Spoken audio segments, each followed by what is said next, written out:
భద్రం కన్న ఆసువా. హే పరంపిత పరమాత్మ, మా అందరి దోషములన్నీ నివృత్తి చేయము. శుభకరమైన కళ్యాణకరమైన ఏ ఏ పదార్థాలు జ్ఞానము ఉన్నాయో అవన్నిటినీ మాకందరికీ ప్రసాదింపము. ఓం.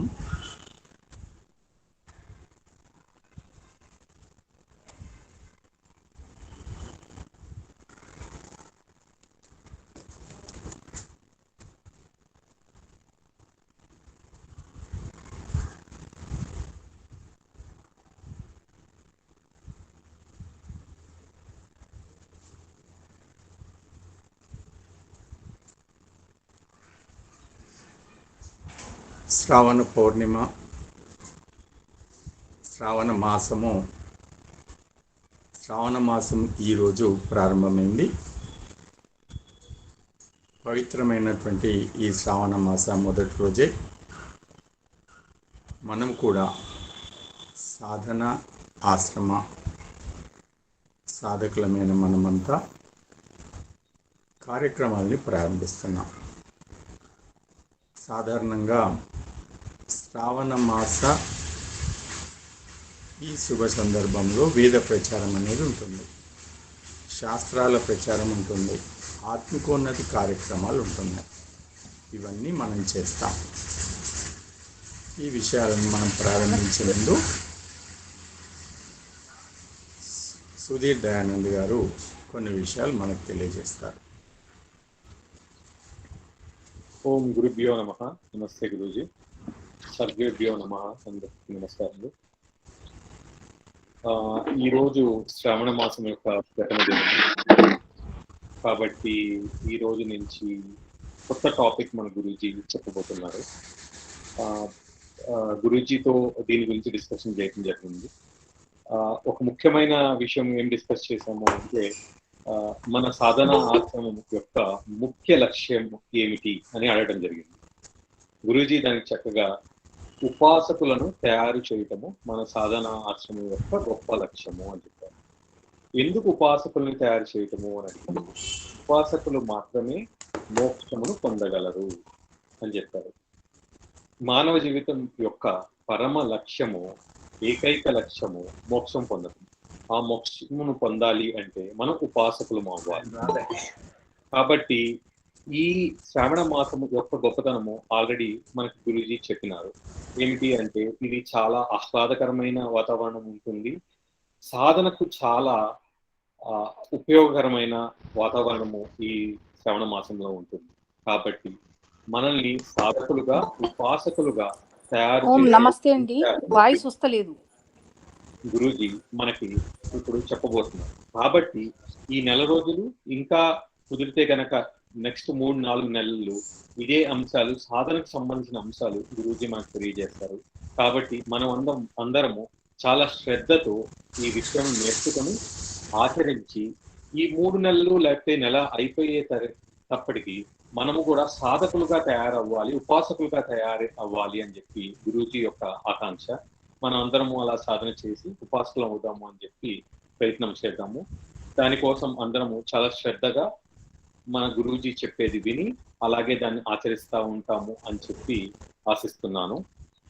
దీంతో పాటు చిన్న సూచనలు మన మీటింగ్ లో అందరికీ, వేరే వాళ్ళకి ఎవరికి ఇబ్బంది కలగకుండా ఉండటానికి సూచనలు ఏమిటి అంటే, జాయిన్ అవ్వగానే ప్రతి ఒక్కళ్ళు మ్యూట్ లో ఉండవలను. రెండవది, మీరు మాట్లాడినప్పుడు వీడియో ఆఫ్ చేసి ఉండాలి. ఎందుకంటే వీడియో ఆన్ చేయడం వల్ల వేరే వాళ్ళకి కొంచెము డిస్టర్బెన్స్ కలగవచ్చు.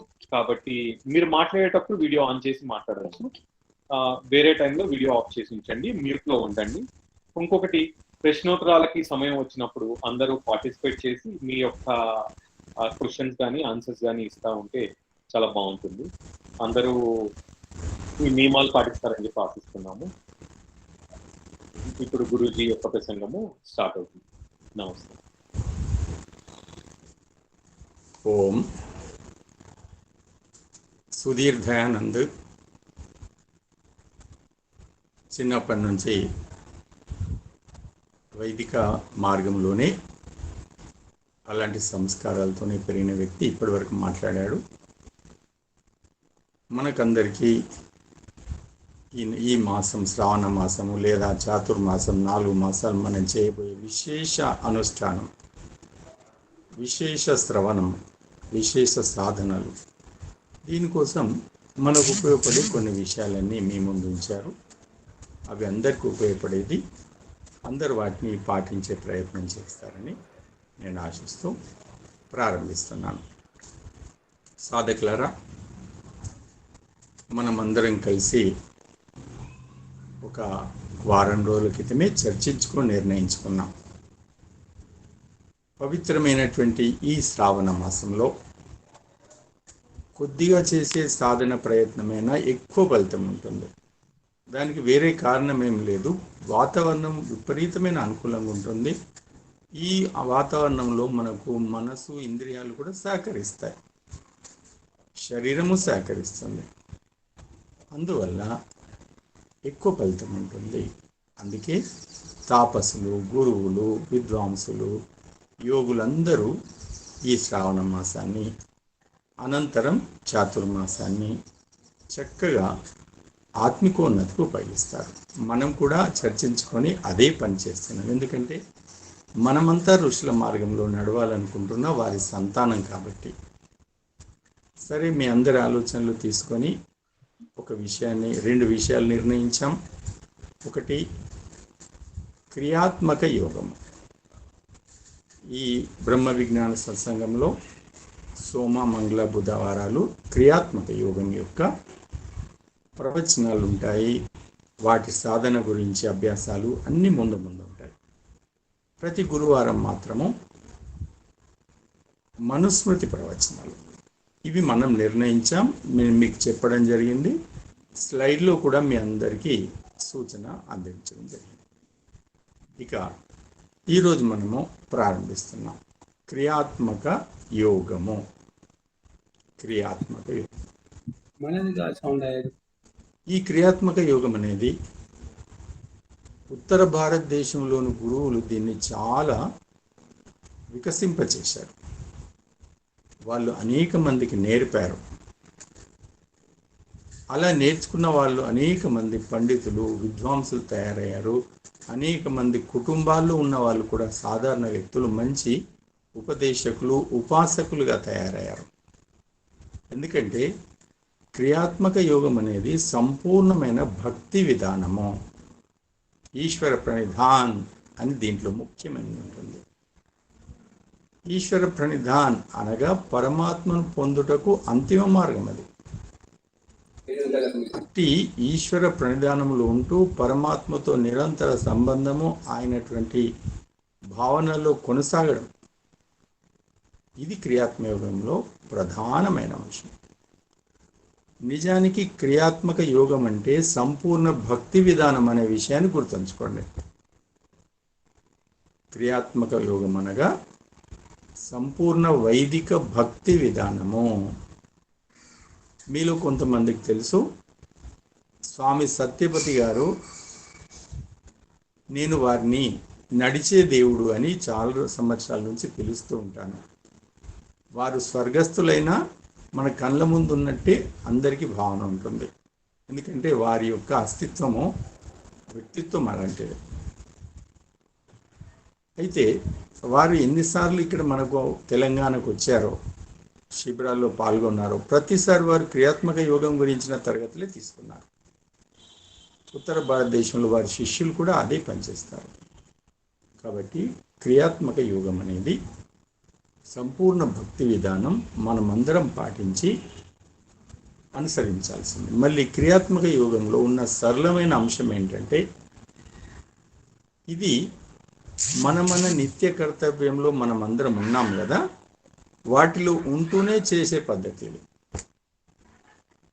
సాధారణంగా ధ్యానం చేయాలన్నా, యోగాభ్యాసం చేయాలన్నా మొట్టమొదలు కావాల్సింది సమయాన్ని తీసుకోవడం. చాలామంది యోగాభ్యాసం ఎందుకు చేయరంటే మాకు సమయం దొరకదండి. చాలామంది ధ్యానం ఎందుకు చేయరంటే మాకు సమయం దొరకదండి. ఆ ప్రశ్న క్రియాత్మక యోగంలో రాదు. ఎందుకంటే ప్రస్తుతానికి మీరు ఏ ఏ పనులలో ఉన్నారో ఆ పనులు చేస్తూనే భక్తిలో ఉండుట అనేది క్రియాత్మక యోగంలో ఉన్న ప్రధానమైన అంశం. అందుకే స్వామి సత్యపతి గారు లాంటి మహాపురుషులు దీన్ని విపరీతంగా ప్రచారం చేశారు. ఈరోజు పరమాత్మ యొక్క కృప వల్ల అదే అంశాన్ని మనం అందరం తీసుకొని ముందుకెళ్తున్నాం. ఈ విషయంలో నేను ఒక యోజనబద్ధంగా మీ ముందు క్రియాత్మక యోగంలోని అంశాలన్నీ మీ ముందు ఉంచే ప్రయత్నం చేస్తాను. నిజానికి క్రియాత్మక యోగంలోని మొట్టమొదటి అంశం ప్రారంభమవుతుంది మహర్షి పతంజలి రచించినటువంటి యోగ దర్శనంలో ఉంది. యోగ దర్శనంలోని 2వ పాదంలో మొదటి సూత్రం ఉంది, తపస్వాధ్యాయ ఈశ్వర ప్రణిధానాన్ని క్రియాయోగ అని ఉంటుంది. అక్కడి నుంచి ప్రారంభమవుతుంది.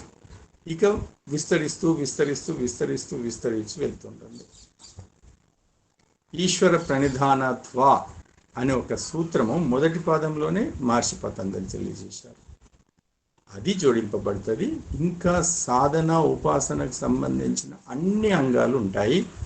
వీటికన్నా ముందే మనం క్రియాత్మక యోగం చేయాలి అనగా సంపూర్ణ భక్తి మార్గంలో వెళ్ళాలంటే మనకి ఏమేమి ప్రాథమిక అంశాలు తెలియాలో అవి మొట్టమొదటి చెప్పబడతాయి. అందుకని నేను మీకు క్రియాత్మక యోగంలోని భాగంగా ఏమేమి బేసిక్ మౌలిక అంశాలు మనందరికీ తెలియాలనో అవే మొట్టమొదటి తెలియజేస్తాను. ఒక 3-4 రోజులు అవే ఉంటాయి. ఆ తర్వాత మెల్లమెల్లగా క్రియాత్మక యోగంలో ఒక్కొక్క విషయంకి వెళ్తాయి. కాబట్టి క్రియాత్మక యోగాభ్యాసము అనగా పరమాత్మ పట్ల సంపూర్ణ భక్తి విధానాన్ని మనము పాటించాలంటే మొట్టమొదలు మనము ఏమేమి విషయాలు దృఢంగా తెలుసుకొని ఉండాలి అనే అంశాలని ఆ తరగతిలో మొట్టమొదలు ఇప్పుడు నడుస్తాయి. దాంట్లో భాగంగానే మొట్టమొదటి మనం తెలుసుకోవాల్సింది ఈశ్వరుని స్వరూపము. అందుకే ఈరోజు అదే అంశం ఉంచాము. ఇప్పుడు దాన్ని నేను ప్రారంభిస్తున్నాను.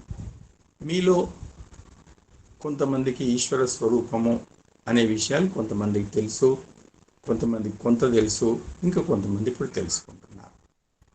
ఈశ్వరుని స్వరూపము దేన్ని ఆధారంగా? వైదిక ధర్మం ఆధారంగా. ఎందుకంటే శాశ్వతమైనటువంటి ధర్మం ఒకటే ఉంది, అది వైదిక ధర్మం. అదే ఋషుల ధర్మము, అదే ఋషి ధర్మము, అదే వైదిక ధర్మము, అదే మానవ ధర్మం కూడా. రెండవది మూడవది మరొకటి లేదు. మరి ఈ ఋషుల మార్గమైన వైదిక ధర్మము ఈశ్వరుని స్వరూపం ఉన్నట్లు తెలియజేస్తుంది. అది ఎట్లా ఉంది అది ఇప్పుడు మనం తెలుసుకుందాం. నేను ప్రారంభిస్తున్నాను. ఈశ్వరుని స్వరూపము. నిజానికి ఈశ్వరుని స్వరూపం అనే పదం యొక్క అర్థం ఏంటి అనగా ఈశ్వరుడు ఎలా ఉంటాడు అని తెలుసుకోవడం. దీన్ని ఈశ్వరుని స్వరూపం. మొట్టమొదలు ఈశ్వరుడు అనే పేరు గురించి అనేకసార్లు వివరించాను, మళ్ళీ ఒక్కసారి వివరిస్తాను. ఈశ్వరుడు అనగా భగవంతుడు. మనం దేవుడు అని ప్రేమతో పిలుచుకుంటామే, ఆ దేవుడే. దేవుడన్నా భగవంతుడన్నా ఒకటే అర్థమని మనకు తెలుసు. అలాగే దేవుడన్నా భగవంతుడన్నా ఈశ్వరుడన్నా పరమాత్మ అన్నా ఒకటే. 4 పదాలు, 4 దేవతలు ఉండరు. ఈ విషయాన్ని మనం దృఢంగా మనసులో కూర్చోబెట్టాలి. కాబట్టి నేను చెప్పే విషయాలు మీరు మనసులో స్థిరంగా ధ్యానం పెట్టి మనసులో స్థిరపరచుకోండి. అవసరమైతే నోట్బుక్ పెన్ను గురించి ఇప్పుడు మనకు సుధీర్ దయానంద్ చెప్పాడు కదా, రాసుకునే వాళ్ళు రాసుకోండి. అందరూ రాసుకుంటే మంచిదే. దాంతోపాటు మనసులో కూడా స్థిరం చేయండి. అయితే ఈశ్వరుడు అనగా దేవుడు, పరమాత్మకు అనేక పేర్లు, ఎన్ని అనంతమైన పేర్లు ఉంటాయి. కానీ మనమందరము దేవుడు అని సాధారణ పేరుతో పిలుస్తాం. భగవంతుడు అనే పేరుతో కూడా పిలుస్తాం, పరమాత్మ అనే పేరుతో పిలుస్తాం. ఇవన్నీ ఒకటి. దేవుడన్నా భగవంతుడన్నా పరమాత్మ అన్నా ఈశ్వరుడన్నా పరమేశ్వరుడన్నా ఒక్కటే అర్థము, వేరు వేరు కాదు కాదు కాదు. అలాగే బ్రహ్మ పరబ్రహ్మ అన్నా కానీ అదే భగవంతుడు, వేరే వేరే కాదు. ఈ విషయాన్ని మనం స్థిరపరచుకోవాలి. కాబట్టి మన మనసులో ఈ భావం స్థిరంగా రావాలి. ఎందుకంటే మనం పరమాత్మను పొందాలనుకుంటున్నాం. పరమాత్మ ఎట్లాంటి వాడో తెలుసుకోకుండా పొందడం కష్టం కదా. అందుకోసం పరమాత్మ ఎలాంటి వాడో తెలుసుకోవడంలో మనకు రెండు రకాల భావాలు కాదు, ఒకటి ఉండాలి. స్పష్టమైన ఏది సత్యం అదే ఉండాలి. ఏది సత్యము? ఆ పరమాత్మకు అనేక పేర్లు ఉంటాయి, కానీ అతడు ఒక్కడే, పరమాత్మ ఒక్కడే అనే విషయాన్ని గుర్తించాలి. అందుకే ఇదే శాస్త్రాన్ని మనకు తెలియజేసింది ఏంటంటే ఏకం సత్ అనగా పరమాత్మ ఒక్కడే. ఇంకా శాస్త్రం ఏం తెలియజేసింది? నా ద్వితీయో, నా తృతీయో, నా చతుర్థో, నా పంచమో, నా షష్టో, నా సప్తమో, నా అష్టమో, నా నవమో అని కూడా చెప్పింది సంస్కృతంలో. ఏది? ఋగ్వేదం. అంటే ఏంటి?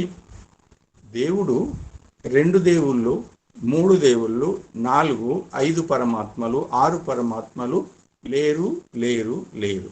ఉన్నదల్లా ఒకే పరమాత్మ, ఒకే పరమాత్మ, ఒకే భగవంతుడు, ఒకే ఈశ్వరుడు, ఒకే పరమేశ్వరుడు. మరి ఆ పరమేశ్వరుడు ఎలా ఉంటాడు? అది ఇప్పుడు మనం తెలుసుకుందాం. పరమేశ్వరుడు ఎలా ఉంటాడనే విషయాన్ని మనకు ఒక్కొక్క విషయం మేము ముందుస్తాను. దాంట్లో మనకు వివరంగా పోవాలంటే కొన్ని విషయాలని అవి ముందు పెడతాను. దాంట్లో మొట్టమొదటి విషయం, పరమేశ్వరుడు సచ్చిదానంద స్వరూపుడు. ఈశ్వరుడు సచ్చిదానంద స్వరూపుడు. ఇక్కడ ఈశ్వరుడు బ్రహ్మ బ్రహ్మ అనే పదాలు నేను వాడినప్పటికీ దాన్ని మీరు పరమాత్మ అనే గుర్తించాలి. ఈశ్వరుడు అన్న పరమాత్మయే, బ్రహ్మ అన్న పరమాత్మయే, దేవుడు అన్న పరమాత్మయే, భగవంతుడే ఒక్కటే. ఈశ్వరుడు సచ్చిదానంద స్వరూపుడు. ఇది అతని యొక్క రూపం, అస్తిత్వం. అంటే ఏంటిది? సచ్చిదానంద స్వరూపుడులో 3 పదాలు ఉంటాయి. సత్, చిత్, ఆనంద స్వరూపుడు. సత్, చిత్, ఆనందకు అర్థం ఏంటంటే సత్ అనగా సత్తా కలవాడు, అస్తిత్వం కలవాడు. ఇది అర్థం. కొందరు దేవుడు లేడు అని కూడా అనిస్తారు. కానీ దేవుడు ఉన్నాడు, అతనికి అస్తిత్వం ఉంది. అస్తిత్వం ఉంది అంటే ఎలాంటి అస్తిత్వం ఉంది? ఏ విధంగా అయితే మనకు అనేక పదార్థాలు ఉన్నాయి. భూమికి అస్తిత్వం ఉంది, ఒక కొండకు అస్తిత్వం, పర్వతానికి అస్తిత్వం ఉంటుంది, సూర్యునికి అస్తిత్వం ఉంటుంది, ఇవన్నిటికీ గాలికి అస్తిత్వం ఉంటుంది, వెలుతురికి అస్తిత్వం ఉంటుంది. ఇవన్నిటికీ అస్తిత్వం ఎలా ఉందో పరమాత్మ కూడా అస్తిత్వం ఉంది. దాన్నే సత్ అంటారు. తర్వాత చిత్. చిత్ అనగా జ్ఞానస్వరూపుడు. పరమాత్మ జ్ఞానస్వరూపుడు. తత్ర నిరతిశయం సర్వజ్ఞస్య బీజమని మహర్షి పతంజలి మనకు తెలియజేశాడు. ఆ పరమాత్మ యందు సర్వజ్ఞత బీజం అనగా సర్వజ్ఞానాలు ఉన్నాయి. పరమాత్మ సర్వజ్ఞానం కలిగినవాడు, అనంతమైన జ్ఞానం కలవాడు. కాబట్టి పరమాత్మ చిత్ స్వరూపుడు అంటే జ్ఞానస్వరూపుడు. తర్వాత ఆనంద. పరమాత్మలో ఉన్నటువంటి విశేషమైనది ఏంటంటే ఆనందము. అది జీవులలో, ఆత్మలలో ఉండదు. పరమాత్మలో చిత్ ఉన్నట్టే జీవాత్మలో చిత్. పరమాత్మ జ్ఞానస్వరూపుడే, జీవాత్మ అయిన మనం కూడా జ్ఞానస్వరూపుడే. పరమాత్మ సత్, మనం కూడా సత్త పదార్థమే. కానీ ఆనందం అనే మూడవది ఉందే, అది ఆత్మలైన మన ఎవ్వరిలో ఉండదు, కేవలం పరమాత్మ యందు. అందుకే శాస్త్రం ఏం చెప్పిందంటే రసోవై సహ. ఆ పరమాత్మ ఆనందమనే రసస్వరూపుడు. అట్టి రసాన్ని గ్రహించి జీవులందరూ ఆనందాన్ని పొందుతారు అంటే నిజమే. మనం ఇప్పటికీ నిత్యం ఆనంది పొందుతున్నాం ప్రతిరోజు. నిజానికి ఋషులు, యోగులు, మునులైతే ప్రతి క్షణం అతని ఆనందాన్ని అనుభవిస్తారు. మనం ఎలా? గాఢ నిద్ర యందు అనుభవిస్తున్నాం. నేను ఇంతకుముందే చెప్పాను, గాఢ నిద్ర యందు పరమాత్మను చేరి ఆనందాన్ని అనుభవిస్తాం. అందుకే దినమంతా మనం శక్తివంతంగా ఉండగలుగుతున్నాం. కాబట్టి పరమాత్మ యొక్క స్వరూపంలో మొట్టమొదటి పరమాత్మ ఎలా ఉంటాడు? సచ్చిదానంద స్వరూపుడు అనగా అతనికి అస్తిత్వం ఉంది, అతడు జ్ఞానస్వరూపుడు, అతడు ఆనంద స్వరూపుడు. ఇది పరమాత్మ యొక్క స్వరూపంలో మొట్టమొదటిది. రెండవ అంశము, ఈశ్వరుడు నిరాకారుడు. ఇక్కడ ఒకటి విషయం వస్తే, నిరాకారుడు అంటే ఆకారం లేదు. ఇంతకుముందు ఏం చెప్పినా సత్ అనగా సత్తా కలవాడు, అస్తిత్వం కలవాడు. ఒకమేమో అటువైపు పరమాత్మకు అస్తిత్వం ఉంది అన్ని పదార్థాలలాగా అంటున్నాం, ఇటువేమో నిరాకారుడు అంటున్నాం. ఇది ఎలా సాధ్యమవుతుంది? అవును, సాధ్యమే. ఎలా అంటే మన చుట్టూ అనేక పదార్థాలు ఉన్నాయి, అవి మనం నిత్యం వాడుతున్నాం, కానీ వాటికి ఆకారం లేదు. అలాంటి పదార్థాల్లో మొట్టమొదటిది గాలి. గాలి లేకుంటే మనము ఒక 2 నిమిషాలు బతుకుడు కూడా కష్టమే. ప్రతి క్షణం ఆ గాలిలో ఉన్న ఆక్సిజన్ తీసుకొని బతుకుతున్నాం, తీసుకుంటాం. తెలివితో ఉన్నప్పుడు జాగృత అవస్థలు తీసుకుంటాం, నిద్రపోయి కూడా ఎన్ని గంటలు నిద్రపోతే అన్ని గంటలు ఆక్సిజన్ తీసుకుని గాలి తీసుకుంటూనే ఉంటాం. కాబట్టి గాలి అనేది మనకు ప్రాణాలకు ప్రాణం. కానీ అట్టి పదార్థం మన కంటికి కనపడదు. అంటే మన కంటికి కనపడని పదార్థాలు ముఖ్యమైనవి ఉన్నాయి. గాలి ఉన్నది, కంటికి కనపడదు. అంతెందుకు, ఉష్ణం అనేది ఉంది. సూర్యుడి నుంచి సూర్యుడు ఉదయించగానే ఉష్ణం మనకు రాగానే మనం బాగా రిలాక్స్ అవుతాం. కానీ ఉష్ణానికి రూపం లేదు. కాంతికి రూపం ఉంటుంది, కానీ ఉష్ణానికి రూపం లేదు. అది కంటికి కనపడదు. ఈ విధంగా మన చుట్టూ అనేక వైబ్రేషన్స్ పనిచేస్తాయి. ఎన్ని టీవీ ఛానల్స్ ఉన్నాయో ప్రతి ఛానల్ యొక్క వైబ్రేషన్స్ మన చుట్టూ తిరుగుతాయి. ఆ వైబ్రేషన్స్ వల్ల టీవీ పనిచేస్తుంది, కానీ మనకు ఒక్క వైబ్రేషన్ కనపడదు. మీరు ఫోన్లో మాట్లాడతారు, ఆ ఫోన్కు వైర్ ఉండదు. వైర్ లేకుండానే ఫోన్లోంచి మనకు మాటలు వస్తాయి. ఎలా వస్తాయి? ఆ ఫోన్ చుట్టూ అక్కడి నుంచి వచ్చినటువంటి ఆ శబ్దాల తరంగాలు ఫోన్ చుట్టూ తిరుగుతుంటాయి. కానీ మనకు ఫోన్ కనపడుతుంది, కానీ తరంగాలు కనపడవు. ఆ తరంగాలే నీకు శబ్ద రూపంలో వస్తున్నాయి. అంటే తరంగాలు ఉన్నాయి, కానీ నువ్వు చూడలేవు. ఇన్ని ఉదాహరణలు. అలాగే పరమాత్మ ఉన్నాడు. ఏ విధంగా గాలి మన చుట్టూ ఉండి మనల్ని కాపాడుతుందో మన చుట్టూ అంతటా ఉన్నాడు, కానీ నిరాకారుడు, కంటికి కనపడడు. ఇదే విషయాన్ని అందరూ నమ్ముతారు. అనేక మతాల వాళ్ళు ఇది నమ్ముతారు. పరమాత్మ ఉన్నాడు, కానీ అతనికి రూపం లేదు. నిజానికి మన పూర్వులందరూ దీన్నే పాటించారు.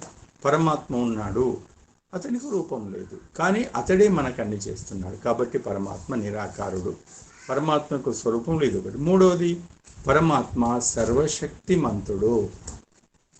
ఈశ్వరుడు సర్వశక్తిమంతుడు. సర్వశక్తిమంతుడు అంటే అతని అంత శక్తిమంతుడు ఎవరు లేరు. అతడి కన్నా అధికం ఉండటానికి అవకాశం లేదు. కనీసం ఆయనంత శక్తి కూడా మనకు లేదు. సర్వశక్తిమంతుడు అంటే ఏంటి అర్థము? ఆయన చేసే కార్యాలన్నీ ఆయన స్వశక్తితో చేస్తాడు. ఎవరి యొక్క సహకారం తీసుకోవాల్సిన అవసరం లేదు. ఏ కార్యాలు? సూర్యుడిని తయారు చేస్తాడు. సూర్యుని తయారు చేయడంలో అతనే చేస్తాడు, ఇంకా ఎవరి సహకారం లేదు. ఈ భూమిని తయారు చేయడంలో అతడు స్వయంగా చేస్తాడు, ఇంకెవరి సహకారం లేదు. మనందరికీ శరీరాలు నిర్మాణం చేసి ఇస్తాడు, దీనికి ఇంకొకటి సహకారం అవసరం లేదు, తనే స్వయంగా చేస్తాడు. ఈ రకంగా తన కార్యాల్లో తాను స్వయంగా తన శక్తి మీద ఆధారపడి చేస్తాడు. కాబట్టి ఈశ్వరుడు సర్వశక్తిమంతుడు. ఇక ఈశ్వర స్వరూపంలో మనకు ఇంకో విషయం, న్యాయకారి. అతడు సదా న్యాయాన్ని ఇచ్చేవాడే. మనకు అనేక రకాలుగా న్యాయాన్ని ఇస్తాడు.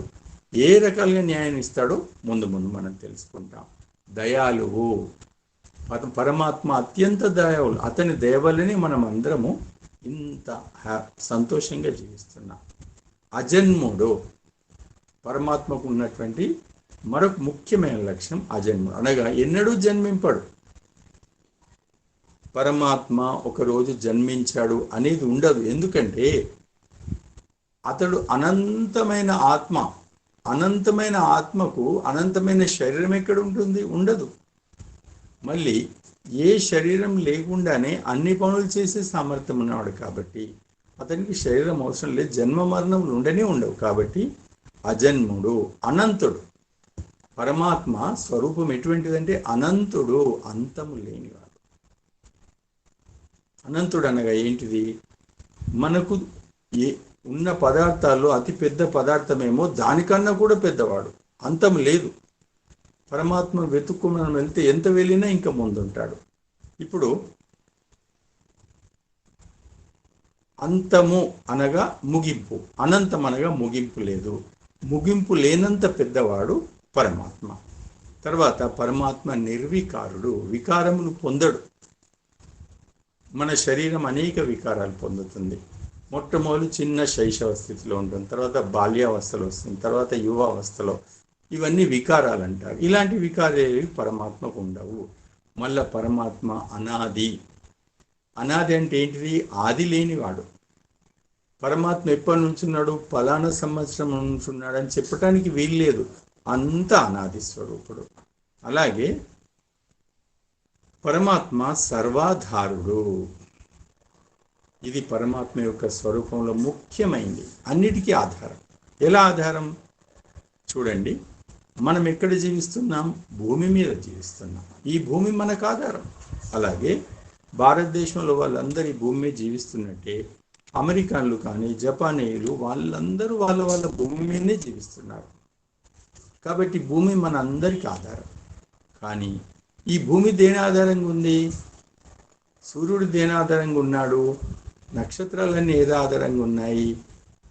అదే పరమాత్మ. ఆ సూర్యుని యొక్క శక్తి ఆధారంగానే, ఆ పరమాత్మ యొక్క శక్తి ఆధారంగానే సూర్యుడు మనకు అక్కడ ఆకాశంలో దూరంగా ఏది లేకుండా అతడు ఒక్కడే కనపడతాడు. కానీ కనపడకుండా ఈశ్వరుడు దానికి ఆధారం. మనకు అన్ని కోటాను కోట్ల నక్షత్రాలు కనపడతాయి, అవన్నిటికీ ఆధారం పరమాత్మే. అలాగే మన భూమికి ఆధారం పరమాత్మ. ఈ రకంగా ప్రపంచంలోని సమస్త పదార్థాలకు ఆధారం పరమాత్మ మాత్రమే. అందుకే అతన్ని సర్వాధారుడు అన్నాడు. సర్వేశ్వరుడు. సర్వేశ్వరుడు అనగా అన్నింటికీ అధిపతి అతడే. చక్కగా మనకు యజుర్వేదం చెప్తుంది, ఈశావాస్యమిదం సర్వం యత్కించ జగత్యాం జగత్.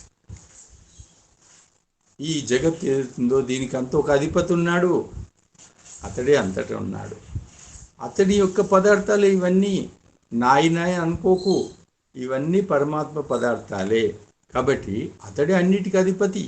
సూర్యుడికి ఈశ్వరుడు అధిపతి, భూమికి అధిపతి, భూమి మీద ఉన్న సమస్త పదార్థాలకు అతడే అధిపతి. సర్వవ్యాపకుడు. పరమాత్మ అంతటా వ్యాపించి ఉంటాడు. ఎలా వ్యాపించి ఉంటాడు? ఎలా అయితే గాలి అంతటా వ్యాపించి ఉందో. ఇంకో మంచి ఉదాహరణ ఆకాశం. మనం ఒక ఎత్తైన పదార్థం స్థలం మీద నిలబడి ఆకాశాన్ని చూస్తే ముందట అది అంతు లేకుండా కనబడుతుంది, పక్కలకు వెనుకకు ఎక్కడ చూడు ఇంకా ఉన్నట్టే కనపడుతుంది. ఏ విధంగా ఆకాశము అంతటా వ్యాపించిందో పరమాత్మ కూడా అలాగే అంతటా వ్యాపించి ఉన్నాడు. కాబట్టి పరమాత్మను సర్వవ్యాపకుడు అన్నాడు. సర్వాంతర్యామి. పరమాత్మ యొక్క, ఈశ్వరుని యొక్క స్వరూపంలో మరొక ముఖ్య అంశము సర్వ అంతర్యామి. అనగా అన్ని పదార్థాలకు బయట ఈశ్వరుడు ఉన్నాడు, కానీ లోపల కూడా ఉన్నాడు. అది మట్టి కావచ్చు, ఇటుక కావచ్చు, రాయి కావచ్చు, బంగారం కావచ్చు, వజ్రం కూడా కావచ్చు. సూర్యుల్లో అతడే ఉన్నాడు, భూమిలో అతడే ఉన్నాడు, సముద్రాల్లో అతడే ఉన్నాడు, అన్నింటిలో అతడు వ్యాపించి ఉంటాడు. ఎలా వ్యాపించి ఉంటాడు? మరి సూర్యుల్లో ఎలా వ్యాపించి, మరి రాయిలో ఎలా వ్యాపించి ఉంటాడు అని మనకు అనిపిస్తుంది. ఇనుములో ఎలా వ్యాపించి ఉంటాడు అని అనిపిస్తుంది. నిజమే, దీనికి ఇంతకుముందే ఉదాహరణ చెప్పాను నేను. మనము ఒక పైపు ఉంటే పైపులోంచి నీటిని పంపిస్తాం. ఎలా పోతాయి? ఆ పైపులో రంధ్రం ఉంటుంది కాబట్టి నీరు పోతుంది. కానీ అదే నీటిని ఒక ఇనుప కడ్డీ లోపల నుంచి పంపిద్దామంటే ఇనుప కడ్డీ చాలా గట్టిగా ఉంటుంది కాబట్టి ఇనుప కడ్డీ నుంచి నీరు పోదు. కానీ మరొక పదార్థం పోతుంది. అదేంటిది? ఉష్ణము, వేడి. ఒక పెద్ద పొడవైన ఇనుప కడ్డీ తీసుకొని ఒకవైపు వేడి చేయండి. ఆ వేడి చేసిన తర్వాత కొద్ది సమయానికి రెండవ కొన వైపు పట్టుకుంటే అక్కడ వేడి తగులుతుంది. మనం ఒక కొన వేడి చేస్తే రెండవ కొనకు వేడి ఎలా వెళ్ళింది? వేడి ఎంత పల్చని పదార్థం అంటే అది ఇనుములోంచి కూడా వెళ్ళగలుగుతుంది. అందుకే ఒకవైపు వేడి చేస్తే మరొక వైపు వెళ్ళింది. పరమాత్మ కూడా వేడిలాగా అన్ని ఇనుప కడ్డీ నుంచి, వజ్రాల నుంచి, రాయి నుంచి, అన్నిటి నుంచి అతడు వ్యాపిస్తాడు. ఎందుకంటే ఉష్ణము కన్నా పల్చనివాడు కాబట్టి సర్వాంతర్యామి, అన్నిటి లోపల ఉండువాడు. అలాగే అమరుడు అనగా మరణం ఎన్నడూ లేనివాడు, నిత్యుడు. ఈ విషయాన్ని మనం గుర్తించాలి. నిత్యుడు అనగా ఎప్పుడూ ఉండేవాడు. పరమాత్మ ఒకప్పుడు ఉండే, ఇప్పుడు లేడు, ఇప్పుడు ఉన్నాడు కానీ ముందు ఉండడు అనే అర్థం ఉండదు. 3 కాలాల్లో ఉండేవాడు పరమాత్మ. గతంలో ఉండే, భవిష్యత్తులో ఉంటాడు, వర్తమానంలో కూడా పరమాత్మ ఉన్నాడు. అలా ఉండడాన్ని నిత్యుడు అంటారు. పవిత్రుడు, పవిత్రమైన పదార్థాలు అనేకం మనకు కనపడతాయి. మనము ఉదయం లేచి పూల చెట్లకి వెళ్ళి పూలను చూస్తే ఎంతో పవిత్రంగా మనకు కనపడతాయి. అమ్మ ఇంత పవిత్రంగా ఉంటాయి అనిపిస్తాయి. పవిత్రమైన పదార్థంలోకి వెళ్ళి అత్యంత పవిత్రమైన వాడు పరమాత్మ. ఆ పరమాత్మ పవిత్రుడు మరియు సృష్టికర్త. పరమాత్మ అతని యొక్క స్వరూపంలోనే, కార్యాల్లోనే ఒక ముఖ్యమైన సృష్టికర్త అతడు. జన్మాద్యస్య యతః అని మనకు వేదాంత దర్శనంలోని 2వ సూత్రం మనకు తెలియజేస్తుంది. జన్మాద్యస్య ప్రశ్న ఏమొస్తుంది అక్కడ? ఆ బ్రహ్మము ఎవరు, పరమాత్మ ఈశ్వరుడని ఎవరిని అంటారు అనే ప్రశ్న వస్తుంది. ఈశ్వరుని ఎవరిని అంటారు అనే దానికి అర్థం ఏంటంటే జన్మాద్యస్య యతః అనగా ఈ సృష్టిని పుట్టించి పరిపాలించి ప్రళయం చేసే వారు ఎవరైతే ఉన్నారో అతడే ఈశ్వరుడు. చూడండి ఈశ్వరుని యొక్క స్వరూపము, శక్తి ఎంత పెద్ద ఉంది. మనము నివసిస్తున్నటువంటి ఈ జగత్తు అత్యంత పెద్దది, మన అందరికీ తెలుసు. ఈ భూమి మీద ఎన్ని దేశాలున్నాయి? 200కు పైగా దేశాలున్నాయి. మళ్ళా మనలాంటి భూమి లాంటి గోళాలు అనేకం ఉన్నాయి, సూర్యుని చుట్టూ తిరుగుతున్నాయి. మరి సూర్యుని లాంటి సూర్యుల్లో ప్రతి గ్యాలక్సీలో కోటాను కోట్ల సూర్యులు ఉంటారు. మరి గ్యాలక్సీలు ఎలా ఉన్నాయి? గ్యాలక్సీలు కూడా కోటాను కోట్ల గ్యాలక్సీలు ఉంటాయి. ఇంత పెద్దటువంటి ఈ సృష్టిని పరమాత్మ ఒక్కడే నిర్మాణం చేస్తాడు. మరి నిర్మాణం చేయడం అయినా దీన్ని పాలిస్తున్నాడు. ఇప్పుడు మనం పరమాత్మ యొక్క పాలనలో ఉన్నాం. ఎలా? మనకు జరగాల్సిన అన్ని పద్ధతి ప్రకారం జరుగుతున్నాయి. ఏమేం జరుగుతున్నాయి? రాత్రింబగళ్ళు పద్ధతి ప్రకారం జరుగుతున్నాయి. మనం ఎవరం రాత్రింబగళ్ళను కంట్రోల్ చేయట్లేదు. మరి ఎవరు నడుపుతున్నాడు? పరమాత్మ పాలనలో రాత్రింబగళ్ళు నడుస్తున్నాయి. రాత్రింబగళ్ళు జరగగానే మనము రాత్రి నిద్రపోయి తెల్లవారి పనులు చేసుకోవడం. ఆ పరమాత్మ యొక్క పాలనలో సూర్యుడు చక్కగా పనిచేస్తున్నాడు. సూర్యుడు ఉదయం లేవగానే మనం అందరం లేచి పనులు చేసుకుంటాం. రాత్రి సూర్యుడు వెళ్ళిపోగానే మనం కొంచెం తర్వాత భోజనం చేసి అందరం పడుకుంటాం. ఈ విధంగా పరమాత్మ పాలన నడుస్తుంది. ఆయన పాలనలో ఈ భూమి మీద ఉన్న చెట్లన్నీ ఆహారాన్ని మనకు అందిస్తున్నాయి. ఇలా అనేకం జరుగుతున్నాయి. గాలి అందుతుంది. ఈ రకంగా పరమాత్మ యొక్క స్వరూపము. ఇంకా పరమాత్మ స్వరూపంలో మరొక ముఖ్యమైన అంశాన్ని మీకు తెలియజేస్తాను. అది పరమాత్మ మన అందరి ఆత్మలకు ఆత్మ. ఈ విషయాన్ని బాగా గుర్తుంచుకోవాలి మనం. ఇది అత్యంత ముఖ్యమైన విషయం. పరమాత్మ మన అందరి ఆత్మలకు ఆత్మ. దీన్ని లోతుగా గుర్తించండి. నిజానికి మనకు ఆత్మ ఉంది. ఈ శరీరంలోనే ఆత్మ ఉంటుంది. మరి ఈ శరీరం మాట్లాడుతుందా, శరీరం చూస్తుందా అంటే మనందరం చెప్తాం శరీరం మాట్లాడదు, చూడదు. మరి ఎవరు? లోపలన ఆత్మ. ఈ శరీరం కళ్ళు చూస్తున్నాయంటే ఆత్మ చూస్తుంది. నోరు మాట్లాడుతుంది అంటే ఆత్మ మాట్లాడుతుంది. చెవులు వింటున్నాయంటే ఆత్మ వింటుంది. కానీ ఆత్మ ఒంటరిగా లేదు. ఇది బాగా గుర్తుంచుకోవాలి. మన ఆత్మకు ఒక ఆత్మ ఉంది. అలాగా? అవును. ఆత్మకు లోపల ఒక ఆత్మ ఉంటుంది. అతడే పరమాత్మ. నా ఆత్మకున్న ఆత్మయే మీ అందరికీ ఉన్న ఆత్మ అదే. మన ఆత్మ ఒంటరిగా ఉండదు. ఆ ఆత్మకు ఒక ఆత్మ ఉంటుంది. అదే పరమాత్మ. ఇంతేనా?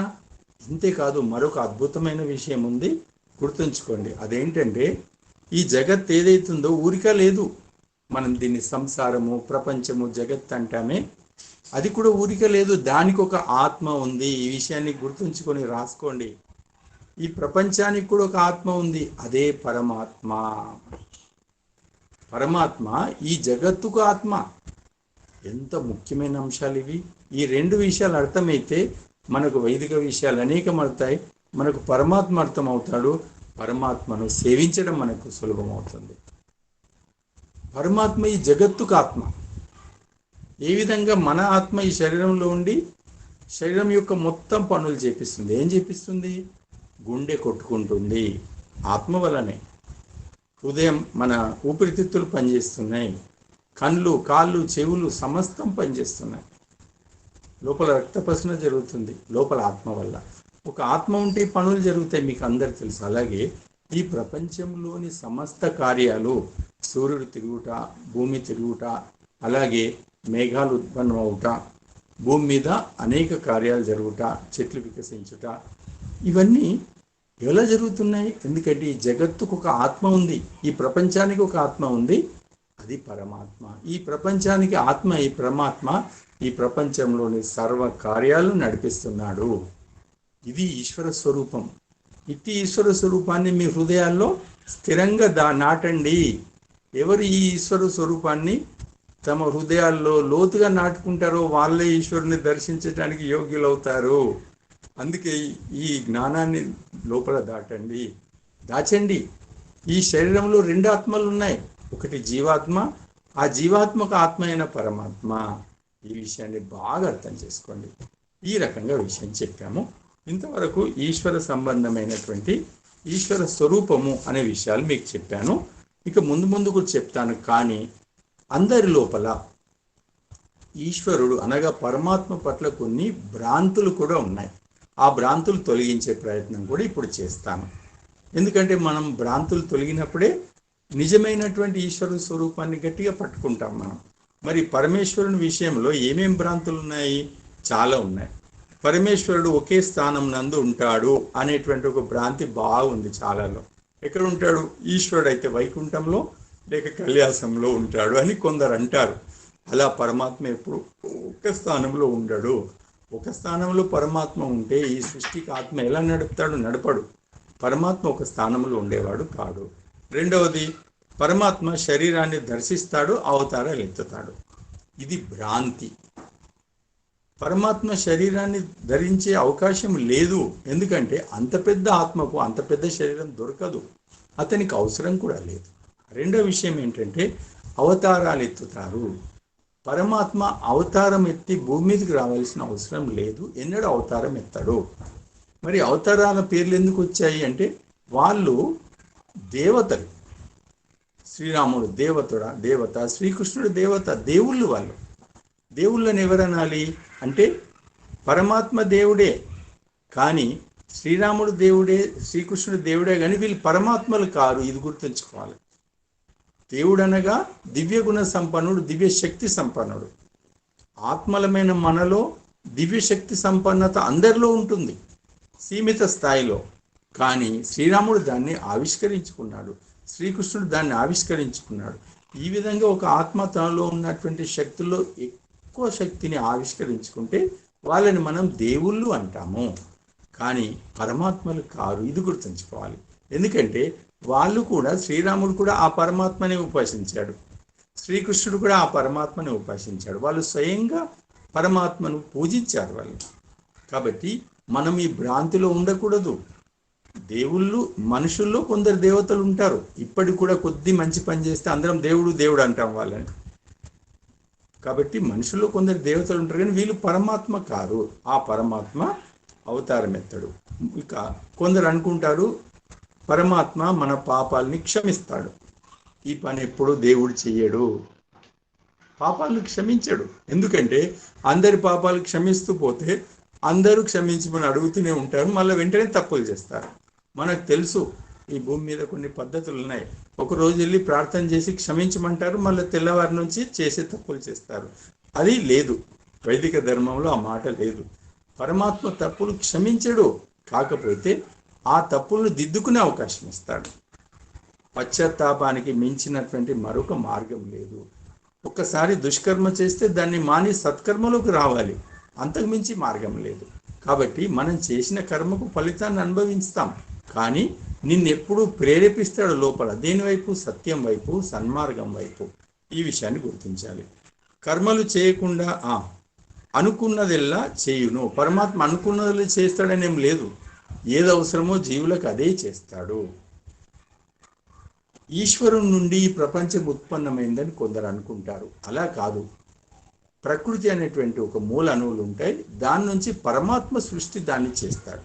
ఆ ప్రకృతి తనంత తాను సృష్టిగా మారదు. భగవంతుడు దాన్ని తయారు చేస్తాడు.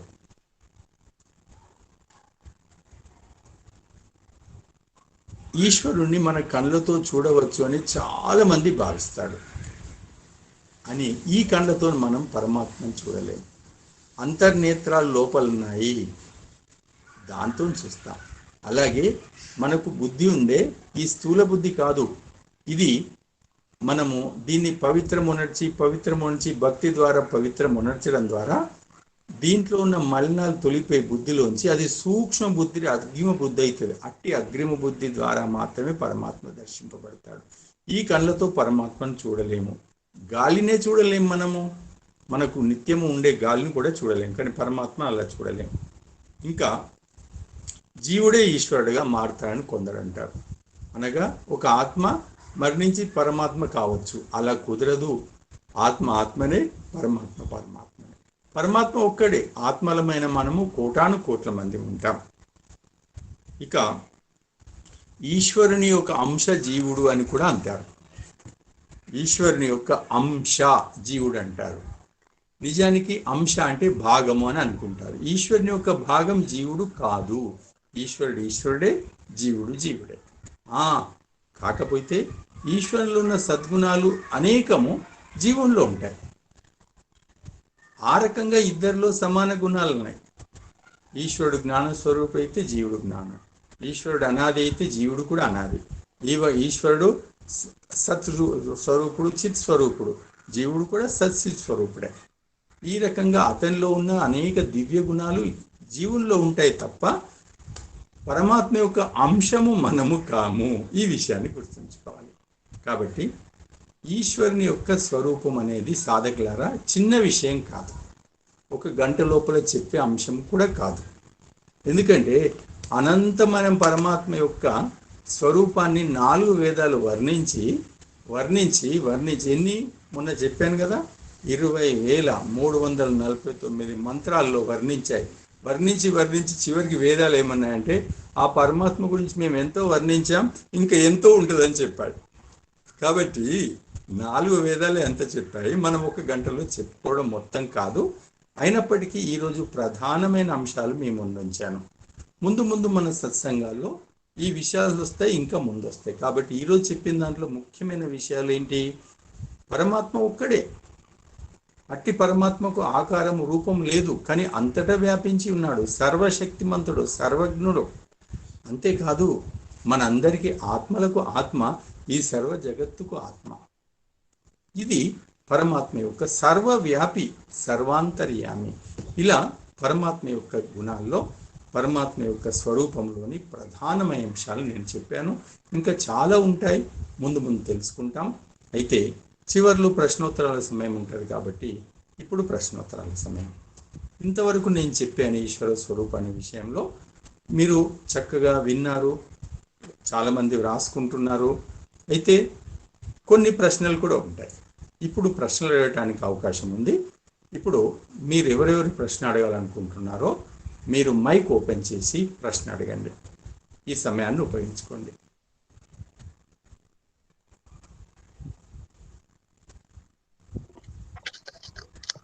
స్వామీజీ నమస్కారం. నమస్తే. నమస్కారం. విషయం ఏంటంటే ఇప్పుడు మీరు ప్రశ్న అడగమంటున్నారా, ఇప్పటిదాకా చెప్పింది చెప్పమంటున్నారా? ఇప్పటిదాకా నేను చెప్పిన దాంట్లో మీకు ఏమైనా ప్రశ్న అడగాలంటే అడగండి. నాకు ఒక్కటి ఏంటంటే ఉపనిషత్తులలో కొన్ని స్థలాల్లో దేవుడు భగవంతు పరమేశ్వరుడు అతడు కర్మ ఫలాలు ఇస్తాడే గాని ఆత్మను కానీ సృష్టిని కానీ, ఇది భూమి ఇవన్నీ ఉంటాయి కదా, అవన్నీ ఏం సృష్టించడు అని ఒకసారి చెప్పినట్టు నాకు జ్ఞాపకం ఉంది. అది ఎంతవరకు మరి నాకు తెలియక అడుగుతాను. చెప్తాను. విశ్వనాథం గారు మీరు అన్నది ఏంటంటే పరమాత్మ కర్మ ఫలాలను ఇస్తాడు, ఇది నిజం. మనం చేసే కర్మలన్నిటికీ ఫలితం ఇస్తాడు. అలాగే మనం చేసిన కర్మ అనుగుణంగా మనకు శరీరాన్ని కూడా ఇస్తాడు. మనం పుణ్యకర్మలు చేసుకుంటే మానవ శరీరాన్ని, పుణ్యకర్మలు చేయక ఇతర కర్మలు చేస్తే ఇతర శరీరాలను కూడా ఇస్తాడు. అయితే నిజానికి ఆ పరమాత్మ ఈ మన చుట్టూ ఉన్నటువంటి ప్రపంచము ఏ పదార్థంతో తయారవుతుందో ఆ పదార్థాన్ని పరమాత్మ సృష్టించలేడు. ఆ పదార్థం ఏంటిది? ప్రకృతి. మూల ప్రకృతి అణువులు అనేది ఉన్నాయి. ఎందుకంటే అనాది పదార్థాలు 3. 1 ఈశ్వరుడు, 2 జీవులమైన మనము, 3 మూల ప్రకృతి అణువులు. ఈ మూల ప్రకృతి అణువులు అనేటి పరమాత్మలాగా అనాది నుంచి ఉన్నటువంటి అదొక అణువులు మాత్రమే. అయితే ఆ అణువుల నుంచే ఈ భూమి, సూర్యుడు అవుతాయి. కానీ ఆ మూల ప్రకృతి అణువులు తమంత తాము భూమిగా మారవు. పరమాత్మ తన శక్తి ద్వారా ఆ మూల అణువుల్ని భూమిగా, సూర్యుడిగా తయారు చేస్తాడు. కానీ పరమాత్మ ఆ మూల అణువులను సృష్టించాడు. ఇది విషయం అండి. అదే నాకు కొద్దిగా డౌట్ వచ్చాడు. ఇంతే సృష్టిస్తాడు. సరే, సూర్యుడు, చంద్రుడు ఇవన్నీ సృష్టిస్తాడు. కానీ తన మాయతో సృష్టించడం అనేది ఉండదు. ఇప్పుడు ఉదాహరణ, మన ఇళ్ళల్లో మనం అందరం రొట్టె తింటాం. మనం రొట్టె తినాలనగానే ఇంట్లో అమ్మవారు రొట్టె చేస్తారు. ఎలా చేస్తారు? అక్కడ పిండి ఉంటుంది. పిండి, ఆ పిండి చూస్తే మనకు చిన్న చిన్న అణువులు. అమ్మగారు ఏం చేస్తారు? దాన్ని మంచిగా ఉప్పి పిండి తయారు చేసి ముద్ద చేసి దాన్ని మంచిగా లాటితోని అని వెడల్పైన రొట్టె చేసి కాల్స్తారు. పరమాత్మ అలాగే పిండి లాంటి ప్రకృతి నుంచి ఈ భూమి అనే గోళాన్ని, సూర్యుడు అనే గోళాన్ని, నక్షత్రాలు ఇవన్నీ తయారు చేస్తాడండి. ఇది మీరు అడిగిన దానికి జవాబు. ధన్యవాదాలు. స్వాగతం. ఇంకెవరైనా అడగండి. ఇంతవరకు నేను చెప్పిన దాంట్లో ప్రశ్నలు ఏమన్నా అడిగంటే అడగండి.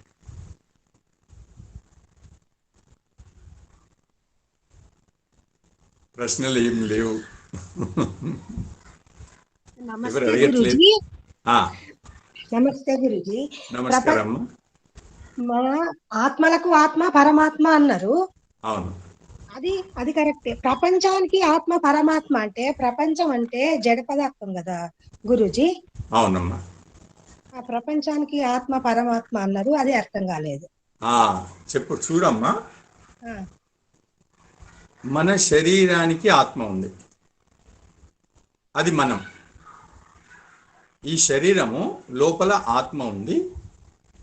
అయితే ఆత్మ చేతన పదార్థం, కానీ ఈ శరీరం జడ పదార్థమే. ఒక్కసారి మరణం అంటే ఏంటిది? ఈ శరీరం నుంచి ఆత్మ బయటికి రావడం. ఎప్పుడైతే మరణ సమయంలో ఈ శరీరం నుంచి బయటికి ఆత్మ రాగానే ఈ శరీరం జడ పదార్థం కట్టెవల కింద పడి ఉంటుంది. అలా మరణం తర్వాత శరీరం కింద కట్టెవల పడి ఉంటుంది. చేయి కదలదు, కన్ను కదలదు, శరీరంలో రక్త ప్రసరణ జరగదు. మరి ఇంత జడ పదార్థం ఇన్ని రోజులు ఎలా పనిచేసింది అని ప్రశ్న వస్తుంది. దాంట్లోంచి వాసన ప్రారంభమవుతుంది 2 గంటలలో. మరి ఇంత జడ పదార్థం ఎలా పనిచేసింది అంటే లోపల ఆత్మ ఉండడం వల్ల, ఆత్మశక్తి వల్ల హృదయం పనిచేసింది, ఊపిరితిత్తులు పనిచేశాయి, గుండెకాయ పనిచేసింది, సమస్తం లోపల పనిచేశాయి. ఏ విధంగా జడ పదార్థమైనటువంటి ఈ శరీరంలో ఆత్మ ప్రవేశించగానే అన్ని పనిచేస్తాయో, అలాగే ఇంతమైన పెద్ద సృష్టి పరమాత్మ తయారు చేశాడు. ఇవన్నిటికీ కేంద్ర బిందువు ఆత్మ. అతడు ఈ పెద్ద ఒక విషయం చెప్తాను మీకు. శాస్త్రము అలంకారప్రాయంగా ఏం చెప్తుందంటే ఈ సమస్త విశ్వము పరమాత్మకు శరీరం అని చెప్తుందమ్మా. ఈ పరమాత్మకు ఈ సమస్త విశ్వమే శరీరం. ఏ విధంగా అయితే మనము జన్మం ఎత్తి మరణిస్తాం, అంటే ఈ శరీరం అనగా జన్మం అంటే శరీరాన్ని తీసుకుంటాం, ఆ తర్వాత మరణంలో శరీరాన్ని వదిలేస్తాం. అలాగే పరమాత్మ కూడా ప్రతి సృష్టి యందు ఈ సృష్టిని నిర్మాణం చేస్తాడు. అప్పుడు ఈ సృష్టి అతనికి శరీరం అవుతుంది. ఆ తర్వాత ప్రళయం సమయంలో మళ్ళీ సృష్టి తన శరీరాన్ని వదిలేస్తాడు. అనగా అది జన్మ మరణం అనుకోకూడదు. కానీ ఈ సమస్త విశ్వమే అలంకార రూపంలో వేదం చెప్పింది. ఈ సమస్త విశ్వం అతనికి శరీరము. ఈ శరీరంకి మనం ఆత్మ ఎట్లమో ఈ జడప్రాయమైన శరీరంలో ఆత్మ ఉండి అన్ని నడిపిస్తుందో, అలాగే ఈ జడప్రాయమైన వింత విశ్వాన్ని లోపల ఆ పరమాత్మ అంతటా లోపల ఉండి దీనికి ఆత్మయే అన్ని నడిపిస్తున్నాడమ్మా. దీన్ని కొద్దిగా లోతుగా ఆలోచిస్తే నీకు అర్థమవుతుంది. సరే, ధన్యవాదాలు గురుజీ. కానీ ఈ అంశం అర్థమైతే మనకి ఈశ్వరుని గురించి అనేక విషయాలు అర్థమవుతాయి అమ్మా. మంచిగా మీరు అర్థం చేసుకునే ప్రయత్నం చేయండి. ఈ విషయంలో మళ్ళీ మళ్ళీ కూడా మిగతా సత్సంగాలు కూడా మీరు అడగచ్చు నన్ను. నమస్తే గురుజీ. స్వాగతం అమ్మా, స్వాగతం. ఇంకా నమస్తే. ఇంకొకరు చెప్పండి. నమస్తే. నమస్తే. చిగురుపల్లి నుంచి సత్యనారాయణ. సత్యనారాయణ గారు చెప్పండి. ఇప్పుడు ఆత్మ పరమాత్మ ఇది జడము చేతనం ఇవన్నీ సరిపోతుంది, కానీ ఈ ప్రకృతి ఏదో ఈ సత్సంగం ఆలకించేది ఏదైనా యజ్ఞం ఇలాంటప్పుడు ఖాళీ టైంలో కూడా వేరే మనం వ్యవహారం చేసేటప్పుడు కూడా ఈ జ్ఞాపక శక్తి అనేది మర్చిపోతాను ఆచార్యజీ. ఆహా. అంటే ఇటువైపు ఇలా సత్సంగం చెప్పేటప్పుడు సంధి చేసినప్పుడు యజ్ఞం చేసేటప్పుడు ఉదయం ధ్యానం చేసేటప్పుడు కొంత రోజుకి కొంత టయాన్ని కేటాయించగలుగుతాను, కానీ పూర్తిగా వినియోగించలేకపోతాను. ఎంత చేసిన తప్ప కూడా సామాన్య కార్యక్రమం వచ్చేసరికి ఈ పని లేకపోతే మనం చేసే దీన్ని బట్టి అటువైపు వెళ్ళిపోతుంది మనసు. అవునండి, అది నిజమే. పడట్లేదు. బాగా ప్రయత్నం చేసినప్పుడు తీవ్రంగా చేస్తే అవుతుంది, లేకపోతే మళ్ళీ మర్చిపోతాను. అంటే చెప్తాను. మీరు దీనికి సమాధానం చెప్పమంటారా? చెప్పండి. అంతే చెప్పండి. సత్యనారాయణ గారు చీపురుపల్లి నుంచి మాట్లాడుతున్నారు. చీపురుపల్లి అనేది అక్కడ ఆంధ్రలో ఉండేటువంటిది, కూచిపూడికి దగ్గరలో ఉంటుంది. చెప్పండి. నమస్తే. శ్రీకాకుళం దగ్గరండి, మంది శ్రీకాకుళం. శ్రీకాకుళం దగ్గర, శ్రీకాకుళం దగ్గరలో ఆంధ్రలో ఉంటుంది. అయితే చీపురుపల్లి కేంద్రంగా చుట్టుపక్కల అనేక గ్రామాలు ఉన్నాయి.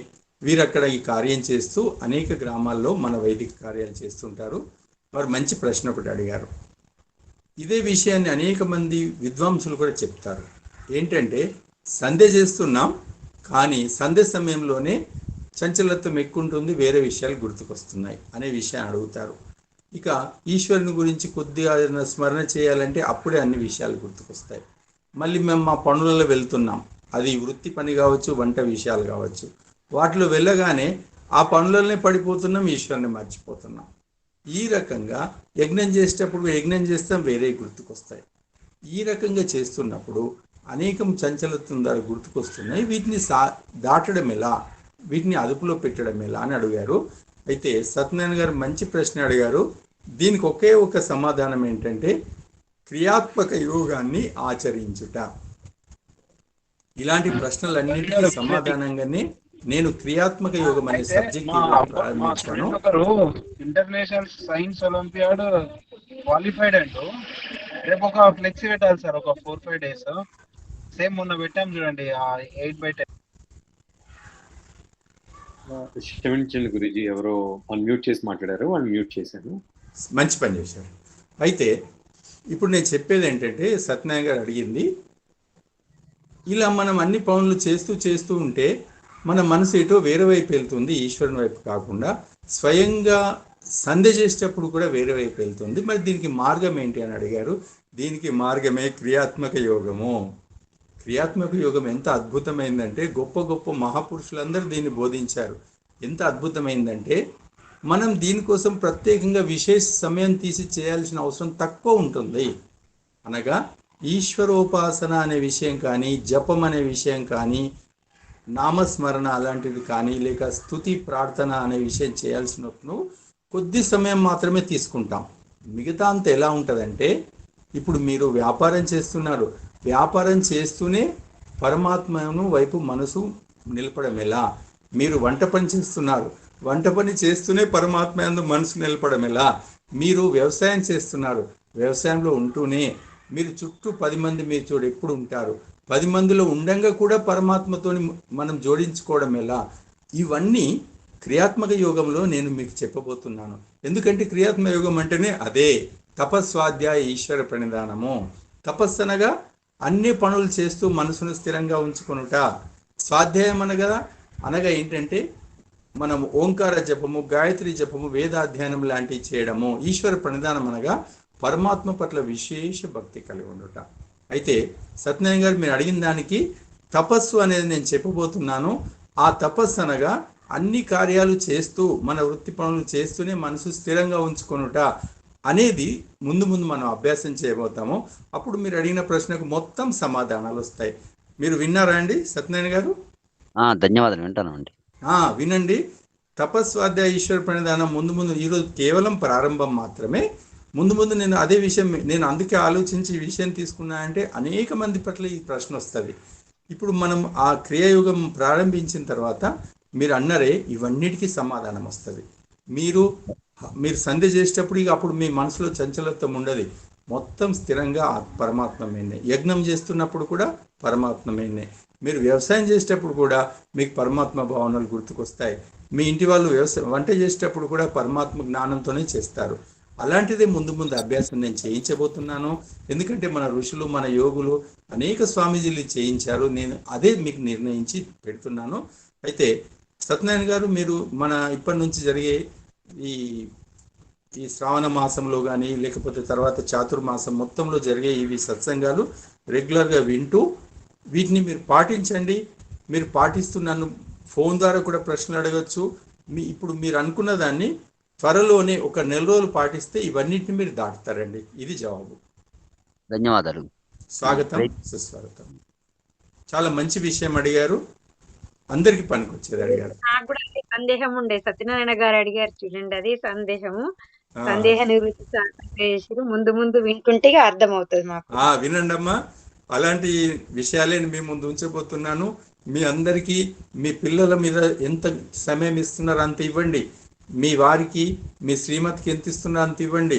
మీ వ్యాపారానికి, మీ వృత్తికి, మీ సేవ అన్నిటికీ ఎంత ఇవ్వండి. అది ఇస్తూనే పరమాత్మ పట్ల ధ్యాసం ఎలా ఉంచాలా అనేది నేను నేర్పబోతున్నాను. మీకు అందరికీ అద్భుతమైనటువంటి ఉపయోగాలు అవుతాయి. గురూజీ మనందరికీ మనందరినీ ఉపాసకుల్ని చేద్దాం అనుకుంటున్నారు. అంటే మనందరం ఉపాసకులు అవుతాం. ఉపాసన అనేది మనం పొద్దున 1 గంట, సాయంత్రం 1 గంటే కాకుండా ప్రతి నిమిషము కూడా ఉపాసనలో ఉండటం ఎట్లా అనేది ఈ రాబోయే నెలల్లో మనకి నేర్పిస్తారు. చాలా ధన్యవాదాలు గురూజీ. సుధీర్ దయానంద్ ఇప్పుడు మంచి విషయం తెలియజేశాడు. మీరు ఇవన్నీ నేర్చుకోబోతున్నారు. ఉపాసన అది చెప్పండి గురుజీ. నమస్కారం, నా పేరు జ్ఞానేశ్వర్ గురుజీ. జ్ఞానేశ్వర్ గారు. అవును, జుక్కల్ పక్క గ్రామం నుంచి. ఏంది గురుజీ అంటే, మేము మహాభారతంలో చూసినాం గురుజీ, కృష్ణుడు అర్జునునికి నేనే పరమాత్మ అన్నట్టు బోధించినట్టు తెలుసు మాకు. మరి అది ఎంతవరకు నిజం అంటారు గురుజీ? సరే, మీరు అడిగినగా చెప్తాను నేను. మన సాహిత్యం ఏదైతే ఉందో ఇప్పటిది కాదు, అత్యంత ప్రాచీనమైంది. ఉదాహరణ, వేదాలు మన సృష్టి ప్రారంభంలో 197 కోట్ల సంవత్సరాల క్రితం నుంచి ఉన్నాయి. అలా వస్తుంది, అత్యంత ప్రాచీనమైంది. అలాగే రామాయణం ఎప్పుడు రాయబడింది? 8 లక్షల సంవత్సరాల క్రితం. ఇప్పుడు మీరంటున్న భగవద్గీత ఎప్పుడు రాయబడింది? 5000 సంవత్సరాల క్రితం. 5000 సంవత్సరాల క్రితం ముఖ్యంగా అప్పుడు మహర్షి వ్యాసుడు రాశాడు. దాన్ని మిగతా అనేక మంది పండితులు, అనేక మంది కవులు, రచయితలు వాళ్ళు అంతా రాస్తూ పోయారు. మళ్ళా అనగా వాళ్ళు సొంతం రాశారు. అనేక భారతాలు వచ్చాయి, అనేక భగవద్గీతలు కూడా అనేక. దీంట్లో ఏం చేశారంటే తర్వాత వచ్చిన వాళ్ళు స్వయంగా కొన్ని మంత్రాలు రాసి దాంట్లో జోడించారండి. వింటున్నారా జ్ఞానేశ్వర్ గారు? వింటున్నాను. వీళ్ళు స్వయంగా కొన్ని శ్లోకాలు రాసి వాటిలో జోడించారు. ఉదాహరణ చెప్తాను మీకు. 5000 సంవత్సరాల క్రితం వ్యాస మహర్షి మహాభారతం రాసింది కేవలము 10,000 శ్లోకాలు మాత్రమే. కేవలం 10,000 శ్లోకాలు. ఆయన తర్వాత ఆయన శిష్యులు ఒక్కొక్కరు వాళ్ళు స్వయంగా కొన్ని రాస్తూ దాంట్లో మహాభారత గ్రంథంలో జోడించారు. అలా జోడిస్తూ ఆ తర్వాత వాళ్ళు కూడా మేమేం తక్కువ ఉన్నాము అని వీళ్ళు కొన్ని జోడించి ఇప్పుడు ఏమైంది? 1,00,000 శ్లోకాలు అయినాయండి. మూల ఋషి రాసింది 10,000 అయితే ప్రస్తుతానికి 1,00,000 శ్లోకాలు, అనగా 90,000 శ్లోకాలు ఋషులు కాని వాళ్ళు జోడించినాయి అన్ని. ఈ ఋషులు కాని వాళ్ళు రాసిన ఎట్లుంటాయి? కొంత సత్యము, చాలా అసత్యం ఉంటుంది. అలాగే భగవద్గీతలో 701 శ్లోకాలు ఉన్నాయండి. 701 శ్లోకాల్లో అన్ని వ్యాస మహర్షి రాసినవి కావు, కొన్ని మాత్రమే వ్యాస మహర్షి రాసినవి. మిగతా అన్ని అనేక మంది కొన్ని కల్పితమైన పండితులు రాసి జోడించినవి. అయితే అలా కల్పితమైన పండితులు రాసి జోడించిన దాంట్లో మీరన్న పదాలు ఉంటాయండి. నేనే పరమాత్మను అనే పదాలు దాంట్లో ఉంటాయి. కానీ నిజంగా వ్యాసుడు మహర్షి రాసిన పదాలు ఎట్లుంటాయంటే ఓ అర్జున ఆ పరమాత్మను తెలుసుకోనుము అని స్వయంగా శ్రీకృష్ణుడు చెప్పిన శ్లోకాలు చాలా ఉన్నాయి. ఓ అర్జున, ఈ సమస్త జగత్తుకు ఆ పరమాత్మే ఆధారం, ఆ పరమాత్మను విశ్వసింపు అని ఇలా చెప్పేవన్నీ వ్యాస మహర్షి రాసినాయి. అలా కాకుండా నేనే ఆ పరమాత్మను అని చెప్పే శ్లోకాలన్నీ ఈ మధ్యలో వ్యాస మహర్షి రాసినవి కావు. ఎందుకంటే భగవద్గీత అనేది మనకు మహాభారతంలోనే ఒక భాగం మాత్రమే. కాబట్టి వ్యాస మహర్షి అవి రాయలేదు. అయితే ఇవన్నిటి ప్రక్షిప్తాలు అంటారండి. అంతెందుకు, అన్ని గ్రంథాలు ఈ విధంగా జరిగాయి. చివరికి మనుస్మృతిలో కూడా రాశారు. ఇంకో విషయం చెప్తాను మీకు. 1000 సంవత్సరాలు బానిసత్వాన్ని మన దేశం అనుభవించింది. 800 సంవత్సరాలు ముస్లింలు, 200 సంవత్సరాలు క్రిస్టియన్లు, అనగా ఇంగ్లీష్ వాళ్ళు. వీళ్ళు కూడా ఏం చేశారంటే మన గ్రంథాలన్నింటినీ భ్రష్టు పట్టేయటానికి వీళ్ళు కూడా కొంత పండితులకు డబ్బులు ఇచ్చి అనేక రాపిసి వీళ్ళు జోడించారు. అలా ఏం చేశా అంటే అల్లా ఉపనిషత్తు అని కూడా ఒకరు రాపించారు. అల్లా అనేది పదం మన దగ్గర లేనే లేదు. ఈ రకంగా క్రిస్టియన్లు, ముస్లిమ్స్ 1000 సంవత్సరాల్లో కూడా అనేక రాయించి మన సంస్కృతిని భ్రష్టు పట్టించడానికి, వాళ్ళ మతాన్ని వ్యాపించడానికి కూడా అనేకం రాశారు. మనం వాటి భ్రాంతి నుంచి బయటపడాలి. నిజంగా వ్యాస మహర్షి రాసిన 10,000 శ్లోకాలనే అవిటినే పట్టుకోవాలి. అలాగే భగవద్గీతలో కూడా 701 కావు. శుద్ధ భగవద్గీత మన వైదికులు రాసినవి ఉన్నాయి, దాంట్లోనే కరెక్ట్ ఉంటాయి. ఈ రకంగా మనము 1000 సంవత్సరాల బానిసత్వంలో ఉండడం వల్ల మన గ్రంథాలు అనేకం కాల్చారు.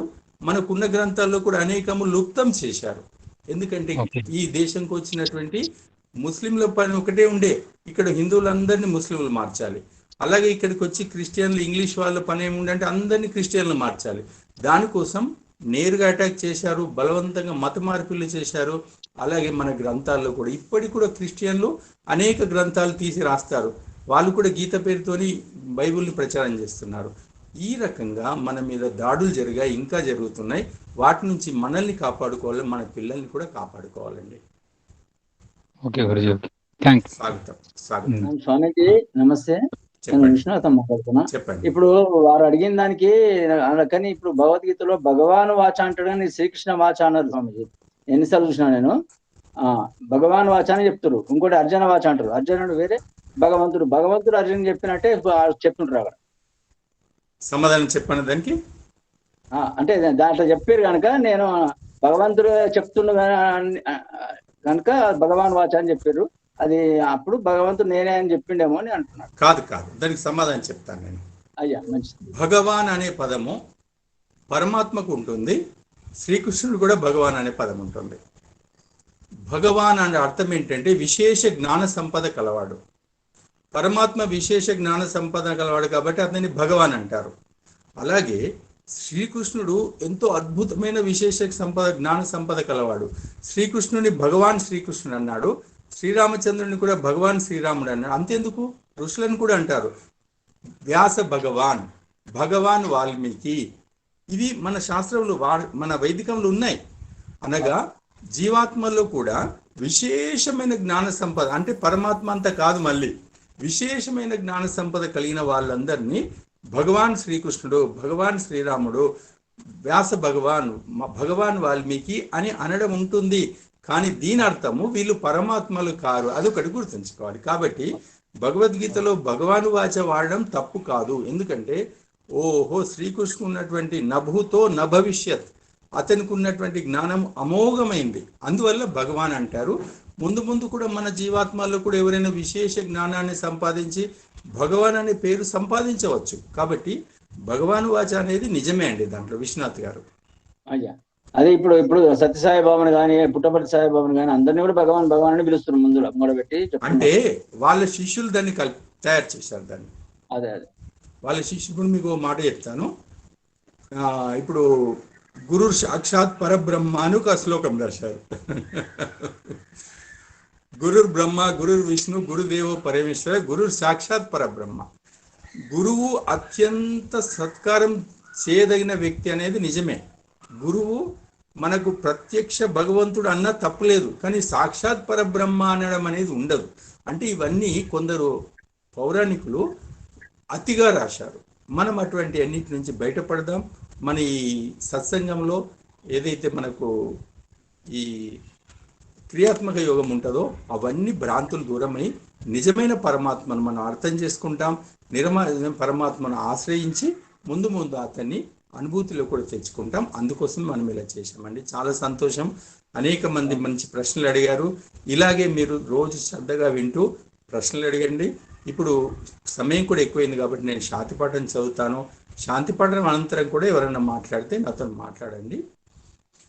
ఓం ద్యౌ శాంతిరంతరిక్షం శాంతి పృథివీ శాంతిరాప శాంతి ఓషధయ శాంతి వనస్పతే శాంతిర్విశ్వే దేవాః శాంతి బ్రహ్మ శాంతి సర్వం శాంతి శాంతిరేవ శాంతి సామా శాంతిరేతి. ఓం శాంతి శాంతి శాంతి.